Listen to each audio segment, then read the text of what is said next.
So Yeah, I would definitely do that. That'd be yeah. great. And then what was my other question? Oh yeah, when you're doing novations, Mhm. what is typically like I've seen the calculator and all that stuff. Mhm. What's typically your buy price or sorry, like your buy formula for a novation? By formula, I don't really have a by Okay. formula. So it's how the calculator works. If you look at the actual calculator, you have to look at what your novation sales price is going to be. Okay. Okay. So that's what it goes off of. Yeah. So, and how you do that is you're going to look at the area. You're going to do the big four, find out what the big four does. And let's say the big four comes in at $200,000. Yeah. Okay. But yet your house hasn't been updated for the last 20 years. So you're not going to be able to get 200 for it. Yeah. So you're going to have to discount it off of that. And you want to be the cheapest in the neighborhood. So if it was truly at 2025 standards and it was at 200, I would want to come in there about maybe 185-ish on a sales price. Okay. And then I just work it backwards to what my buy price is going to be. On the calculator, it already has a 6% for realtors, 3% for the concessions. Yep. It's got about $2,000 for closing and $5,000 for repairs. That $5,000 and the 3% concessions is gravy money. You may or may not use that. Okay. But the profit margin at the bottom, I want to see that at $30,000. Okay. So whatever I think I can sell that for on the open market, then I just start plugging the number in up here until I get that 30,000. And then that's my buy price. That's the formula. Okay. Makes sense. Yeah, it's quick and easy. And that's why we did the calculator, so it automatically does it for you. But Yeah. look for that $30,000. And if you're at 30,000, and if you're, as long as you are nailing down the sales price, you'll be fine. But even at 30,000, it gives you some wiggle room. Yeah. Because then the next thing is once you get under contract, you're going to be calling a realtor. You have the realtor go out and give you a CMA on it. Maybe they tell you, oh, it's only worth 185. Okay, well, you price it 185. And that if you can't sell it for that, you're gonna have to adjust, and the 30,000 will adjust accordingly, and you're fine. Okay. Yep. So our average right now, about right at 20,000 has dropped a little bit. Okay. We were sitting around 25,000 on an average, but now it's around 19 to 20. He just said, Justin's sitting here across from me. So nice. That's way better than a lot of wholesaling can get you. Oh yeah. Yeah. And I mean, even when you do the lease option stuff and the buy and hold stuff, we look at a $15,000 option fee. So I've got 5 of them right now I'm trying to sell, and I just got put back in charge of this. So I've got one that has a 12,000 option fee, 17,000 option fee, 20,000 option fee, 12,000 option fee, and a 10,000 option fee. Okay. So yeah, and I've got probably 3 of them sold already today, just since I've been on the phone. That's crazy. So my lease option guy quit on us just this week, and so I've just taken it back over because I'm going, why aren't these things selling? Yeah. And if I had access to 2 of them, I'd have them sold today. And one of them has $20,000 to give me right up front. So nice. You don't even have to do the option fee assist program. So it's one of those things that even we make more money on our option fees than most people do on wholesale. Yeah. So yeah, that's great. Had a couple more.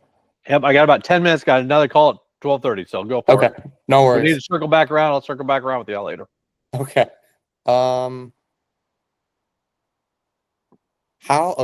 So if I'm eventually, like, obviously I'm still a bit away from this point. If I'm getting private money, how long do you typically keep the private money, and how do you get them back out of it? Is it just by refi, or are you just like paying them out of your pocket when they want their money back? No, I never take any money out of my own pocket. So the way I set up my private money is I set it up that I'm looking for long-term investors. Okay. So my investors know they might be into it for 10, 15, 20 years before they get the principal back out. Now, I have 2 different notes in the course there for your private money investors. One of them will say that they have a 90-day call, meaning that if they need their money back, you'll give them their money back in 90 days. Okay. I'll use that with brand new investors just to give them warm and fuzzies. Okay. But my main investors, I don't do that with, and I will only do that call up to 100,000 because I know I can cover $100,000 pretty easy. Yeah. Okay. The other note, it basically says in there that I will make an interest only payment to you, and you will get your principal back either when I refi the property or I sell the property and cash out. Okay. Okay. So, and if I do a seller finance deal, then it also says in that note that that interest only could convert over to an amortized. Okay. Interest will stay the same, but then I will put the term in of what it is. And that all depends on what I'm selling it, the seller finance at. It might be a 12-year, 15-year, might be a 30-year. So I put that in accordingly. So that's all in the note. So they know they might be stuck for a while. But all my investors, they're in it for the long haul. They want the long-term money. Okay. That's what I thought. I was, because if I was just thinking in my head 3 to 5 years, just as a random number, might be tricky to pull the money back out and get it to them. Correct. So the one thing I do is every 6 months, I look at my entire portfolio and I look at to see if I can do a DSCR loan.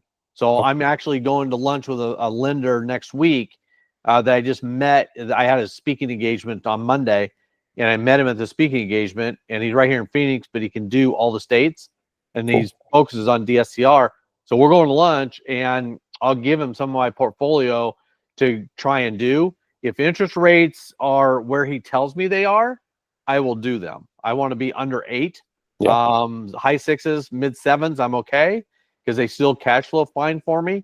And then I'll get my private money back out and I'll say, hey, Mr. Investor, do you want your money back? Do you want to reinvest it? They'll say, go reinvest it. And I'll put it right back in, put it on another house. Okay. And Makes just sense. cycle the money. Yep. That makes sense. Yep. And then my only other question is, how do you deal with balloons? I know we were talking about that a bit before. Someone who wants a balloon, are you ultimately just trying to get enough principal paid down to where you owe like 75, 80% on the house when the balloon's due? Yes. So I will even structure it sometimes with that verbiage that I will pay you a balloon if the house will appraise out at 80% of loan to value. If it doesn't, then the note rolls for another year. A year from now, we'll go get another appraisal and see. That way I don't have to take money out of my pocket. So, or I will do like a 5-year balloon with a 2-year or 2 1-year extensions. Yeah, that's what you were saying before. So I'll do it that way too. So it really, I've done it both ways. Okay. Usually if I'm getting the 1 or 2 year extension, I already know that it's going to appraise out at 75 or 80%. Yeah. I already know that. Some of the properties, like I have 2 in Akron, Ohio, that I bought on interest only notes, and I stole these things. In there, it says that it will automatically roll until I can get it at 75% loan to value. Okay. Because I bought them at the top of the market, and these things are pieces of shit, but they rent really well and great cash flow. So that investor, I bought it from another investor. That other investor knows that he can't I can't cash them out until I can get that loan to value where I need it. Okay. Sounds good. The problem I'm running into with that is I've spoken to a few lenders just like to kind of get a lay of the land and stuff like that. I'm from Canada, so I'm new to the whole US real estate scene. For foreign nationals, the max they'll do is 70, which makes it a bit harder to do any type of balloon. So what happens if you open up a LLC in the United States and run under a company in the United States? I still wouldn't have, I have one. I just don't have like a credit score attached to it. Start working on building that. Yeah. I'll need to do that. That way you'll get around it because that'll hurt you when you go to do your DSCR stuff. Yeah, definitely. No And that's just to buy. I don't even know if they'll do 70 on a refi. They might say like 65. Yeah, it could be. What about that guy that we had to meet up the other day? That's when I'm having lunch with. I can ask him because I'll be with him next Wednesday. I'm having lunch with him, I think. I can ask him about that and what happens with Canada and stuff and what he does. Okay. So I'd be great. Curious. Yeah, I'd be curious to see what he says. Yeah.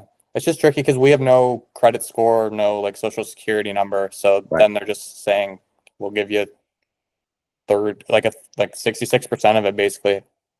Yeah, and it's some of this. So like this guy has 100 and some banks he deals with. Yeah. So those banks might look at it differently Yeah. than what the people you're talking to are on. So, and it's a matter of finding the right person. I mean, I work with 4 or 5 different brokers, and I'm always shopping brokers. Yep. Because they all do something a little bit different.